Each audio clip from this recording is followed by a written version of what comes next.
These are the cards I just pulled from 3 magic packs. These are the same cards, just made at home. For about $2, let me show you how I got there. What's up everybody? Welcome to the Cardboard Mox, and this is a channel about making Magic affordable. At some point in your Magic career, you start deck building. And when you do, you realize these cards are expensive.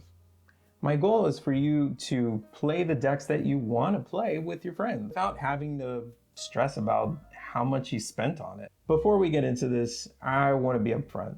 I'm new to this. The process I'm about to show you is my process. It's not a definitive guide, it's not the only way to do things, and I'm sure with time I'll get better at this. What it is a starting point. And if that helps even one person sit down with a deck that they couldn't otherwise afford, that's the whole point.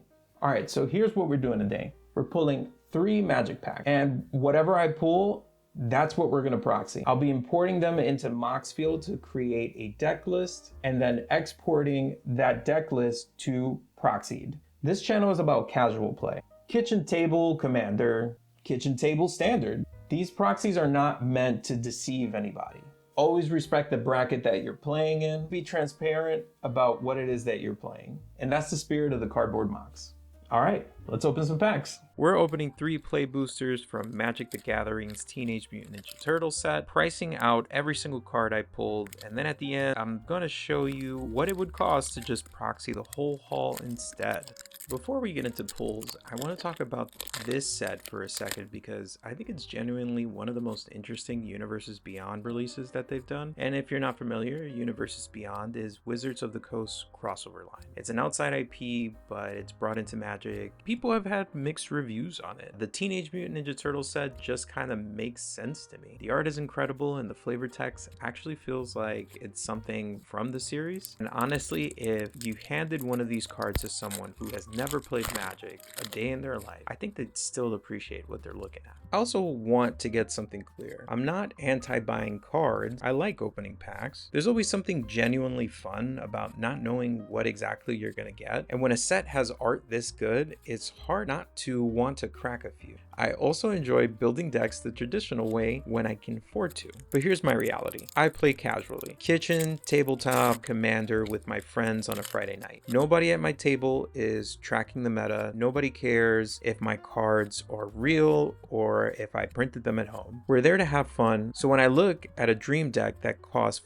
$400 and I've had that dream deck in my head, we all have, I have 2 choices. I can save up and chase it through packs and singles, or I can build it this weekend for about 15 bucks and actually play it. Cardboard Mox exists for the second option. Not because buying cards is wrong, it's not, but because it shouldn't be the only option. Alright, so once you've got your pulls figured out, the first thing we're doing is heading over to Moxfield. This is a free deck building tool that basically the entire Magic the Gathering community uses.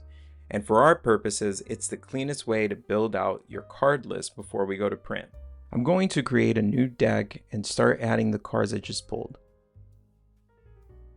You can search by name and Moxfield will pull up the cards with all of its versions and printings. This matters because different printings have different art, and for proxies, the art is kind of the whole point. Pick the version that looks best to you. In my case, it's from the Teenage Mutant Ninja Turtle set. Once your list is built, you're going to look for the export option. Specifically, you want copy to Moxfield. This copies your full card list to your clipboard and it retains all the version information we just picked. That's important for the next step. List is copied, now we'll head over to Proxy. Proxied is where the magic happens. No pun intended. This is the tool that takes our card list and turns it into a print-ready PDF. Paste your list straight in from clipboard, hit fetch, and it goes and grabs all the card art for you. And that's your print file. Done. Took maybe 3 minutes to finish. Hit print with glossy photo paper and high quality print settings. So this is my laminator, Scotch brand. Picked it up at my local big box store for 25 bucks. It's the best tool for the job, probably not, but it's what I had. And honestly, it works for where we are at right now. And look at that. That's not bad for a home printer. You don't need the perfect setup to get started. You need the setup you can afford today. Now we're gonna protect it. Each print goes into a laminating pouch. I'm using a standard thickness sleeve of 3 millimeters and it's nothing too heavy. You want the card to have some kind of rigidity, but if the pouch is too thick, it starts to feel wrong in your hand. Run it through slow, let the heat do its thing, and what comes out the other side has a finish that honestly gets pretty close. A $25 laminator doing $25 laminator things.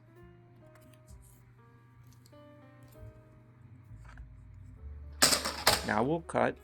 I'm using a rotary cutter from Cricut, and again, not purpose built for card cutting, it's just what I already have. Proper card cutter would give you clean lines and faster results, but this gets the job done and we're going to make it work. The key here is one clean pass. Don't rush it. Don't go back and forth. One smooth motion and you've got your edge. There's something genuinely satisfying about this part. Last step, and don't skip this one, corner rounder. This is the difference between a rectangular piece of glossy paper and something that actually feels like a magic card. Line it up on each corner and press down. And just like that, it belongs in a deck. None of these tools are what a professional would use, but they're real, they're affordable, and likely already in your house. That's the bar we're setting. Not perfect, just good enough to play and have fun. All right, everybody, there you have it. In my right hand, we have all the cards that we pulled from the packs, and in my left hand, we have our Proxies. The dimensions are right, and when sleeved up at a table, these are gonna play just fine, but I'm learning. And I'll get better at this, and I'll document every improvement along the way on this channel. What I want you to take away from this isn't that my Proxies are the best, it's that you could do this at home with equipment you either already have or can get for under $100. And the result is a card you can actually play with your friends this Friday night instead of waiting until you've saved up enough to buy the next Fierce Guardianship. And that's the full loop, from pack to proxy. A few things that I've learned along the way. Use RGB, not CMYK. Glossy paper makes a difference. Try using paper that has about 65 pounds to it. And never skip the corner rounder. It's really the thing that makes the magic card feel like a magic card. And if you're trying this process at home, I genuinely want to know how's it going. Drop it in the comment section or tag Cardboard Mox wherever you post it. I'm Steven at the Cardboard Mox. Remember to proxy, play, and repeat.